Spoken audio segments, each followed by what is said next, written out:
Il n'y a rien de plus vrai que cette statistique. Tous ceux qui sont bons à l'école, vous êtes nuls en conduite. Ceux qui sont nuls à l'école, vous êtes des génies de la conduite. Pourquoi? Parce que ceux qui sont nuls à l'école, ils se prennent pas la tête. Tourne à droite. Est-ce que je serais d'accord avec ce qu'il vient de dire? Je me pose la question, tu sais, mais... Après, tu sais, ce qu'il dit, en somme, ça rentre un peu dans ce que j'ai connu. J'étais nul à l'école, c'est surtout que ça m'intéressait pas. Et en conduite, ça s'est bien passé. Mais est-ce qu'en fin de compte, mon cas n'est pas un cas à part? Et en fin de compte, ben, c'est juste que dans certaines situations, et parce que c'est le sujet d'étude, on ne l'a pas. Les gens intelligents, il faudrait qu'ils définissent ce qu'ils entendent par intelligence. Est-ce que c'est le quotient intellectuel ou est-ce qu'ils se basent sur autre chose? Sur qui ils ont fait ce sujet d'étude? Sur combien de personnes ils se sont basés? Combien de personnes ils ont pris concrètement? Mais oui, bon, après, il y a tellement d'éléments à prendre en compte, mais on va partir du principe que ce qui est dit est vrai. Les gens intelligents mettent plus de temps à passer le permis selon une étude. Maintenant, quand tu as cette information, ça change quoi dans ta vie? Petite vidéo aujourd'hui où je réagis à des TikTok, comme vous le savez. Du coup, ça sera 3 shorts que j'ai sélectionnés brièvement, parce que bon, vous connaissez mon aversion avec TikTok. Mais bon, il fallait que je fasse une vidéo. C'est parti.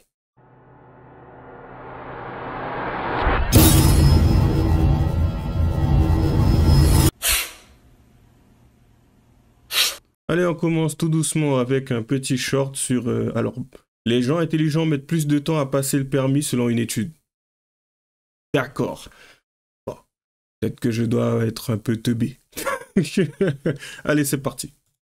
Il n'y a rien de plus vrai que cette statistique. Tous ceux qui sont bons à l'école, vous êtes nuls en conduite. Ceux qui sont nuls à l'école, vous êtes des génies de la conduite. Pourquoi? Parce que ceux qui sont nuls à l'école, ils se prennent pas la tête. Tourne à droite, je tourne à droite. Celui qui est bon à l'école, je vais lui dire tourne à droite. Ouais, mais l'angle du trottoir, il a l'air un peu serré.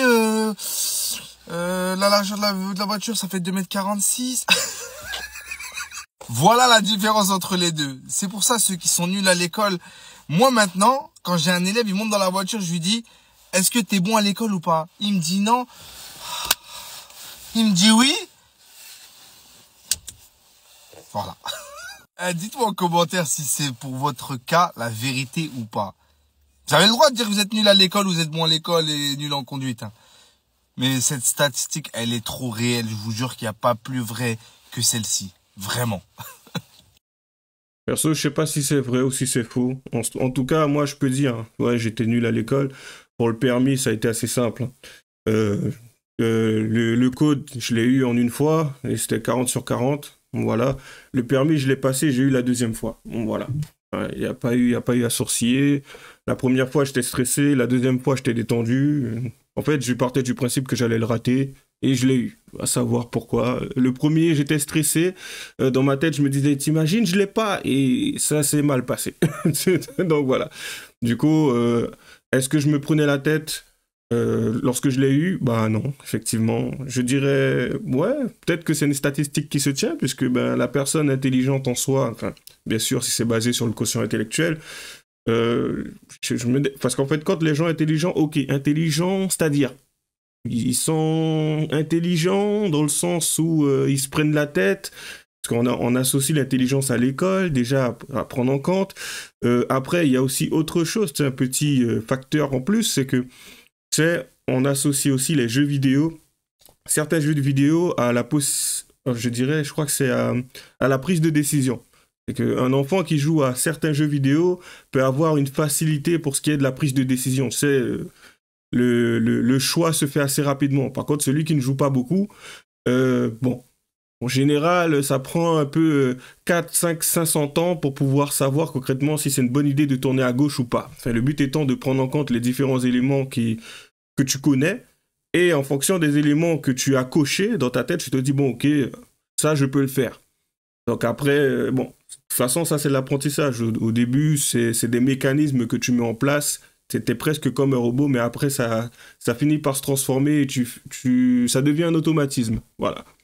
Donc ça, c'est mon point de vue sur la situation. Donc après, gens intelligents ou pas, faudrait qu'ils définissent intelligence. Ensuite, mettre plus de temps à passer le permis selon une étude. Bon, dit comme ça, ça reste gros. Bon. Après, ça peut être quelque chose dont on peut rire, tu vois, mais pas prendre au sérieux, quoi. Allez, on continue. C'est parti. J'accouche. Je donne naissance à mon bébé. Je le rencontre et là il pleure. Et je le prends dans mes bras et elle me dit: est-ce que vous souhaitez faire du pot à pot? Je lui dis bien sûr. Et j'ai fait du pot à pot avec mon fils et mon mari il était là. Le monde s'est arrêté. Et j'ai profité de chaque seconde avec lui. Je le touchais et je lui disais: maman elle t'aime. Maman elle t'aime tellement mon fils. Et tu es tellement courageux. Tu es un guerrier, tu as voulu rencontrer tes parents. On est là mon fils. Merci de nous avoir donné la chance de te rencontrer. Merci beaucoup. On lui a dit qu'on avait hâte de le revoir dans l'au-delà et qu'on attendait ça avec impatience. C'est là où j'ai compris que l'âme n'était plus là. L'âme de mon fils s'était envolée, elle n'était plus là. Désolé de regarder cela avec peut-être une tête de dégoût, mais le fond, ça pourrait être touchant pour certains. C'est certaines personnes un peu émotives et tout, ça ils le regardent et puis ils enlèvent tout le contexte et ils se contentent de « Ah, mais elle est peinée, elle est triste, oh c'est touchant !» Oui, bon, t'inquiète pas, je sais qu'il y a des personnes assez sensibles. Mais le problème, c'est TikTok, c'est une vidéo. On cherche des vues, on cherche des likes, on cherche à toucher du monde, on cherche de par les émotions à toucher ceux qui sont un peu bébêtes et qui sont souvent sur TikTok. C'est ceux qui auront la larme facile et qui seront capables, après avoir vu cela, de balancer un commentaire, essayer de toucher les 100 000 vues, gagner de l'argent. Et en fait, il est là mon problème, c'est que dans un contexte spécifique, à un moment donné où, je sais pas, elle est en consultation, elle fait ce genre de choses, peut-être qu'on le partage dans un cadre éducatif, dans le fait d'être capable de manifester sa peine pour essayer de passer à autre chose, tu sais. Ok, par rigueur, on explique que oui, regardez cette femme et tout, ça lui... Enfin, voilà, un cadre spécifique, là, je le prendrais autrement. Mais le problème, c'est que c'est sur TikTok. C'est sur TikTok. C'est pour ça que ça m'agace. Ce n'est pas sérieux. À la rigueur, informatif, oui. Là, ça m'informe en quoi? Et t'es là, tu partages ta peine. Je suis désolé d'être réticent, mais je m'attends pas à voir ce genre de choses-là sur... Bon, après, c'est cette plateforme aussi. C'est aussi pour ça que ça m'agace. Mais je m'attends pas à... Moi, c'est pas ce que je veux voir. C'est pas ce que je recherche sur une plateforme. Tu sais? C'est de l'information, c'est quelque chose d'éducatif, ou à la rigueur un peu divertissant, même presque drôle. Tu sais, même l'humour noir. Ça, c'est ce que je kiffe. Mais ça, là... J'ai fait du pot à pot. Oh, c'est bon. Désolé, peut-être que certains sont réceptifs, comme je l'ai dit, mais moi, non. Au contraire, j'ai l'impression qu'on essaie de se foutre de moi, et quand je le vois, ça m'agace plus qu'autre chose. Donc voilà. Et du coup, on continue. L'Irak s'apprête à abaisser l'âge légal du consentement de 18 à 9 ans, permettant ainsi aux hommes d'épouser de très jeunes filles. Le Parlement irakien, dominé par une coalition de partis musulmans chiites conservateurs, s'apprête à voter un amendement qui annulerait la loi sur le statut personnel du pays. Cette législation, également connue sous le nom de loi 188, a été présentée comme l'une des plus progressistes du Moyen-Orient lorsqu'elle a été introduite en 1959. Elle fournit un ensemble de règles générales qui régissent les affaires des familles irakiennes, quelles que soit leur appartenance religieuse. En plus de l'abaissement de l'âge légal du mariage de 18 à 9 ans, l'amendement priverait aussi les femmes de leur droit au divorce, à la garde des enfants et à l'héritage. Selon le Fonds des Nations Unies pour l'enfance, 28% des filles en Irak sont mariées avant l'âge de 18 ans. Et d'après la mission d'assistance des Nations Unies en Irak, 22% des mariages non enregistrés concernent des filles de moins de 14 ans. Raya Faik, coordinatrice d'une coalition opposée à ce projet de loi, s'est exprimée auprès du Guardian. C'est une catastrophe pour les femmes. Cette loi légalise criminalise le viol des enfants. Ce n'est pas la première fois que les partis chiites en Irak veulent modifier la loi sur le statut personnel. Mais leur tentative avait échoué en 2014 et en 2017, en grande partie grâce à l'opposition des femmes irakiennes. Dans le monde, l'âge minimum du consentement sexuel est établi à 16 ans au Royaume-Uni et au Japon, à 15 ans en France, à 12 ans en Angola, à 13 ans en Argentine ou encore à 14 ans en Allemagne et en Chine. Au Botswana, l'âge du consentement est de 16 ans pour les femmes et 14 ans pour les hommes. Au Mexique, qui est une république fédérale, l'âge varie de 12 à 18 ans. Tu pleures. Donc, pas grave. Du coup, ce genre de situation, pour moi, effectivement, c'est catastrophique et dramatique. Pourquoi? On va faire simple. Pourquoi? Ça, tu vois, c'est une information.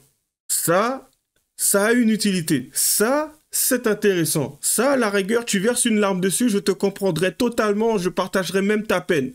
Ça m'étonnerait que je pleure, mais je le comprendrai. Tu vois le truc? Donc ça, à la rigueur, il y a une utilité. Ça, je m'attends à voir ça sur une plateforme. Et là, du coup, je me dis, les féministes en sueur, ça se passe comment?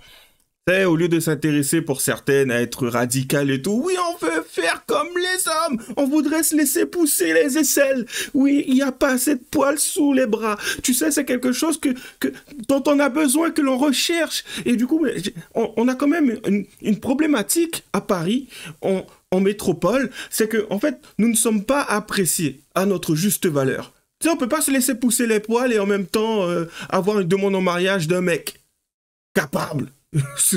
Non, au lieu de ça, ça serait quand même pas mal qu'elle s'intéresse à ce qui se passe là-bas, tu vois. À la rigueur, là-bas, il y a du taf à faire. Il y a aussi des choses à faire ici, hein.